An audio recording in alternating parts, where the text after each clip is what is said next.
What's up? What's up? What's up? What's up? What's up? You already know what it is. It's your boy Chris from the one half of the Chris and Chris Uncensored Show. Here today, we're gonna be talking about the game we had so far. Has been the game of the year. The Philadelphia Eagles versus the Green Bay Packers. It was a good game on Thursday Night Football. If you missed out, the Eagles came on top with a W, giving Green Bay their first loss of the year and the first team to score over 20 points on Green Bay this year. They put up 34 points yesterday. So it was a lot of between red zone. Both defenses didn't really come to play. I think it was two sacks between both teams. I want to touch on Philadelphia in the red zone. Like the Green Bay Packers, Philadelphia did convert in the red zone with a touchdown pass to Josh Howard and the touchdown to, if I'm not mistaken, Zach Ertz. He did throw for three touchdowns, but he did have under 200 yards. The rushing game did come to play yesterday.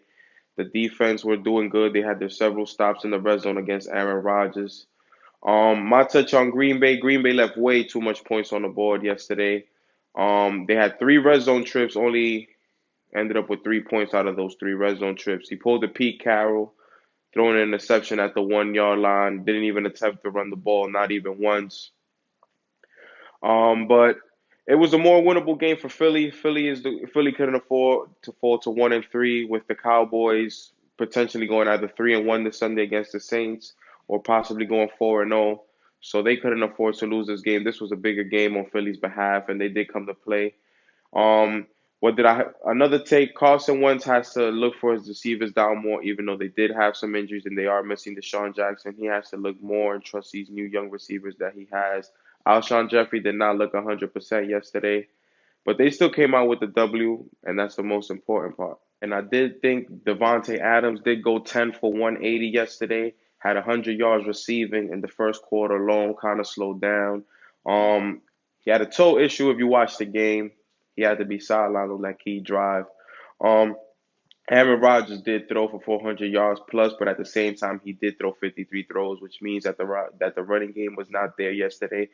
Their defense was, like I said, was not as good yesterday, and then the running game also was not as good, so that both played a part. When your quarterback is over 30 years old, throwing almost 60 times a game, he's becoming highly predictable. So they need to work on their running game. They need to hopefully the defense come back to play next week. With the Eagles moving on to 2-2, they have a favorable schedule next week. Even though their next four games are on the road, they do play the 0-3 Jets next week. Even though Sam Darnold is expected to make his return, um, looks like an easy win for them, unlike the Green Bay Packers that have to go on to Dallas and face the Cowboys, who are rolling right now at 3-0. Could be 3-1 by next week, but we'll never know. And for the Chris top five picks of the week for all my gamblers out there, take the Falcons. Why do you take the Falcons? After being embarrassed by Jacoby Brissett last week, Matt Ryan is at home with a lot to prove against Mariota, which is Mariota. Not an important guy. So I got the Falcons taking that. I give them 30-17.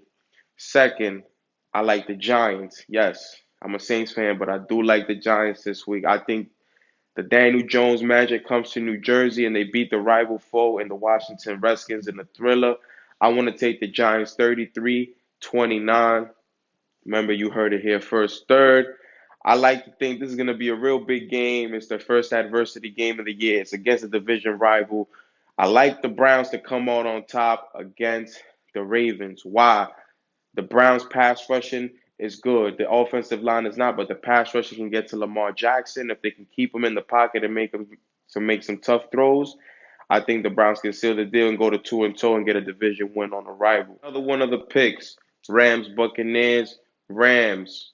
It's gonna be an onslaught. The Buccaneers stand no chance against the Rams. They're gonna roll all over them. Take the Rams, taking the 10 points.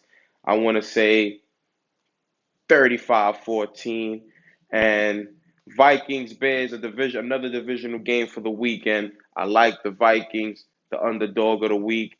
The Vikings, Stephon Diggs, Adam Thielen will run wild on that Chicago secondary. I don't think the defense can hold up with the Vikings this week. So I think the Vikings will come out on top. That's the top five picks for the Chris and Chris Uncensored. Make sure you hit those, man. We on a winning streak this year. Wait, we in week four. Week four. So after watching the ESPN NBA ranks, I don't even want to talk about the whole NBA ranking. I just want to talk about the top five. They had Anthony Davis at number five, James Harden number four, LeBron James number three, Kawhi Leonard number two, and Giannis Antetokounmpo number one. People say that I'm a Giannis hater for basically calling out his game. The dude can't shoot. The dude doesn't have a post game, and he's only how can I say he's only effective in the fast break. He's only effective going 100 miles an hour. When the game slows down in the playoffs, we didn't see him come to fruition. One, as a Kobe fan, I probably would take LeBron right now over the list, but I personally feel the champion, the last one standing, should be number one, which should be Kawhi Leonard. He beat Giannis to get there after being down 2-0 in the series, if you guys forgot. So people, we're gonna out credit LeBron James because he didn't make the playoffs. Cool, but he's still the best player in the NBA. He's the favorite to win it all this year. Um, in the top five in general, James Harden maybe could be higher on the list, but due to his playoff struggles in the last couple of years, you maybe not want to throw him in there. And Anthony Davis hasn't really had any playoff success also. So I can understand why they rank high. Some of them rank where they land. Some people disagree. Steph Curry is number six on the list. Some people feel he should be ranked higher than Harden just because he has beaten Harden, if I'm not mistaken, since like 2015, 2016, going on to now. So that's the list. LeBron James is still the best player in the world. Still, in every category other than shooting, still the best player in the world. Whenever he wants to play defense, he's going to turn it up. Expect the Lakers to make a good run this year. That's going to be all for today. Thank you for tuning in. Like, subscribe, show some love, show some hate. We appreciate it. I want to thank everybody that's been tuning in. Check out the contact we have. Peace.